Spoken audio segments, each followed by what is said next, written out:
Hello दोस्तों, आज की इस वीडियो में हम समझने वाले हैं डेटा स्ट्रक्चर। आइए समझते हैं कि डेटा क्या होता है। डेटा जो होता है हमारा कलेक्शन ऑफ वैल्यू होता है। मान लीजिए हमने कोई वैल्यू ले लिया 1, 2, 3 एंड 4।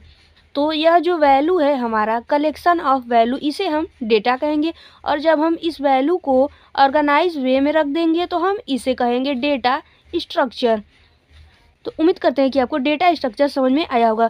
तो data structure is a way to store and organise data so that it can be used efficiently.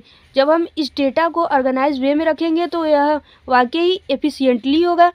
आइए समझते हैं डेटा स्ट्रक्चर के टाइप। डेटा स्ट्रक्चर जो होता है 2 टाइप्स के होते हैं, primitive and non primitive.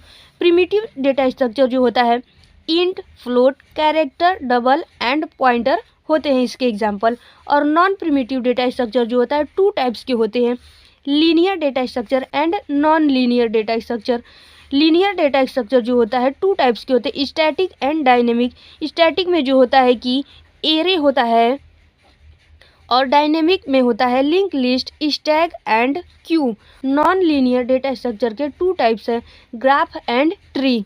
Operation perform in data structure. Data structure में कितने ऑपरेशन परफॉर्म हो सकते हैं? सर्चिंग हो सकता है, सॉर्टिंग हो सकता है। मीन्स हम अपने डेटा स्ट्रक्चर को असेंडिंग एंड डिसेंडिंग ऑर्डर में रख सकते हैं। Insertion, deletion, updation and traversing. आइए देखते हैं डेटा स्ट्रक्चर के एडवांटेज क्या होते हैं। तो सबसे पहला आता है एफिशिएंटली और एक्सेस होता है। डेटा स्ट्रक्चर में हम किसी भी डेटा को आसानी से एक्सेस कर सकते हैं और यह रीयूजिबिलिटी होता है, हम इसे चाहे जितनी बार यूज कर सकते हैं। तो उम्मीद करते हैं कि आपको डेटा स्ट्रक्चर के बारे में अच्छे से समझ में आया होगा। तो मिलते हैं नेक्स्ट वीडियो में ऐसे शानदार टॉपिक के साथ। तब तक के लिए thanks for watching this video.